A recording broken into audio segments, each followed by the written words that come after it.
जय श्री महाकाल, हर हर महादेव। भक्तों, आज मैं आपको इंदिरा एकादशी व्रत की कथा और नियम, व्रत विधि संपूर्ण रूप से और सरल भाषा में समझाता हूँ। चलिए, पद्म पुराण के अनुसार यह एकादशी पितृपक्ष में अश्विन मास के कृष्ण पक्ष की एकादशी को आती है। भक्तों, इसे इंदिरा एकादशी भी कहा जाता है और मान्यता है कि इस व्रत के प्रभाव से पितरों को मुक्ति और स्वयं को भी पुण्य प्राप्त होता है। आइए इसकी संपूर्ण कथा को विस्तार से जानते हैं। व्रत का महत्व। भक्तों, भगवान श्री कृष्ण ने युधिष्ठिर को बताया कि यह एकादशी पितृदोष को दूर करती है, पितरों को नरक से निकालकर स्वर्ग में स्थान देती है और व्रती को भी विष्णु लोक की प्राप्ति होती है। भक्तों, पौराणिक कथा है, प्राचीन काल में सतयुग में इंद्रसेन नामक प्रतापी राजा उज्जैन नगरी, जिसे अवंतिका नगरी भी कहते हैं, पर शासन करते थे। वे धर्मपरायण और विष्णु भक्त भी थे। एक दिन वे राज्यसभा में बैठे थे, तभी उनके पित्र जो यमलोक में निवास कर रहे थे, नारद मुनि जी के साथ प्रकट हुए। पितरों ने कहा, हे पुत्र, मेरे कर्मों के कारण मैं यमलोक में भटक रहा हूँ। यदि तुम अश्वनी कृष्ण पक्ष की इंदिरा एकादशी का व्रत करोगे और उसका पुण्य मुझे अर्पित करोगे तो मुझे मुक्ति मिल जाएगी। भक्तों, अगर कथा अच्छी लग रही है तो एक लाइक जरूर कीजिएगा। भक्तों, राजा ने हाथ जोड़कर प्रणाम किया और व्रत करने का संकल्प भी लिया। व्रत की प्रक्रिया। भक्तों, कथा के साथ में नारद मुनि ने राजा को विधि समझाई।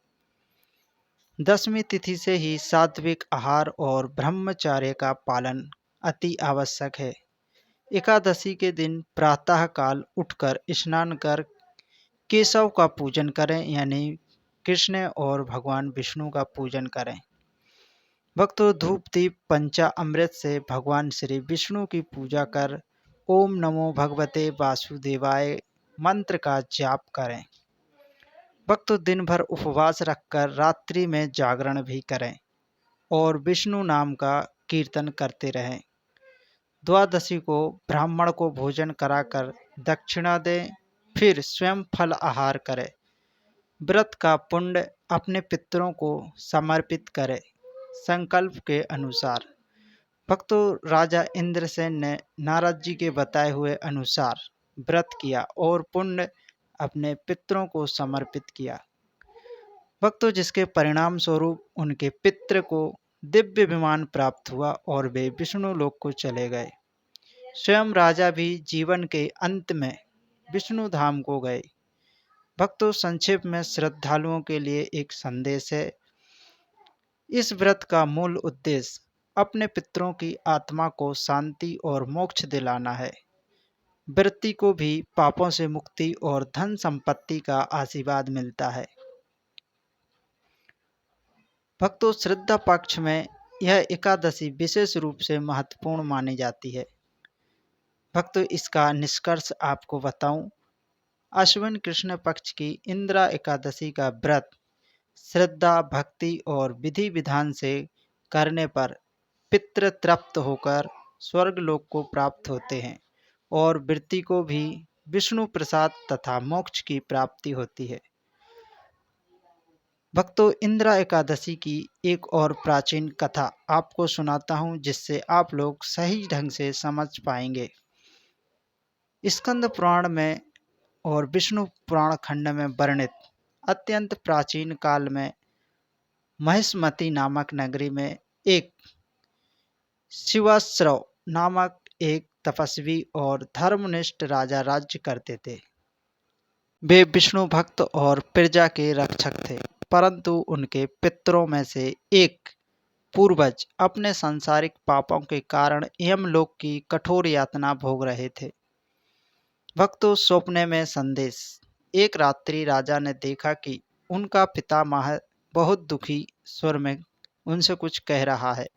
हे पुत्र, मैंने अपने जीवन में कुछ असत्य और हिंसा का दोष किया था, कुछ पाप किए थे जिसके कारण मैं अभी तक यमपुरी में ही पीड़ा पा रहा हूँ। मेरी मुक्ति का उपाय अश्विन कृष्ण पक्ष की इंदिरा एकादशी व्रत है। तुम यह व्रत मेरे नाम से करोगे तो मुझे मुक्ति मिलेगी और मैं स्वर्ग को जाऊंगा। भक्तो राजा सपने से जागे तो हृदय में करुणा और व्रत का संकल्प दोनों थे। भक्तो नारद मुनि का मार्गदर्शन। राजा ने अगले ही दिन नारद मुनि को याद किया, आमंत्रित किया और पूरी घटना उन्हें बताई। नारद मुनि ने कहा कि हे राजन, इंदिरा एकादशी पितृपक्ष की विशेष तिथि है।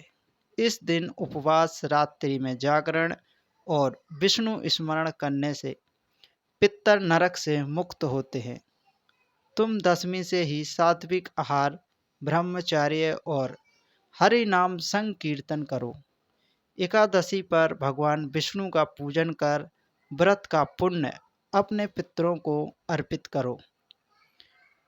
भक्तों, व्रत का विधान। राजा ने विधिवत व्रत किया। दशमी से ही अनाज भोजन का त्याग कर दिया। एकादशी को प्रातः काल उठे और स्नान कर गंगा स्नान किया। पीले वस्त्र धारण कर भगवान श्री विष्णु का शंख चक्र से केले के पत्ते से पूजन किया। भक्तों, दिन रात हरि नाम जपते रहे। भक्तों, राजा ने उपवास रखा और रात्रि में भजन कीर्तन किया। द्वादशी को ब्राह्मणों को भोजन व दक्षिणा देकर अपने व्रत का उपसंहार किया। भक्तों, जिसके फलस्वरूप दिव्य फल। उसी समय आकाश से एक दिव्य रथ उतरा और यमलोक में दुखी भोग रहे उनके पितामह तथा और भी उनके जो भी पितृ थे, उन सबको रथ में बिठार कर विष्णु लोक को प्रस्थान कर गया। भक्तों, आकाशवाणी हुई कि हे राजन, तुम्हारे इंदिरा एकादशी व्रत के पुण्य से तुम्हारे पितर आज मुक्त हुए हैं। तुम्हें भी जीवन के अंत में विष्णु लोक यानी कि वैकुंठ धाम की प्राप्ति होगी। भक्तों, कथा का संदेश। इंदिरा एकादशी पितरों की आत्मा को ऊर्ध्व गति देने वाली तिथि है। इस व्रत से पाप क्षय, पूर्वजों की तृप्ति और विष्णु कृपा प्राप्त होती है। भक्तों, जो व्यक्ति श्रद्धा से यह व्रत करता है उसके कुल में कोई भी पितर असंतुष्ट नहीं रहता है, दुखी नहीं रहता है, भटकता नहीं है, कोई भूत प्रेत नहीं बनता है। इस प्रकार इंदिरा एकादशी केवल उपवास नहीं है बल्कि अपने पितृ मोक्ष और भक्ति मार्ग का उत्सव है। भक्तों, अगर कथा अच्छी लगी हो तो लाइक शेयर कर सब्सक्राइब करना ना भूलिएगा। जय श्री कृष्णा, राधे राधे।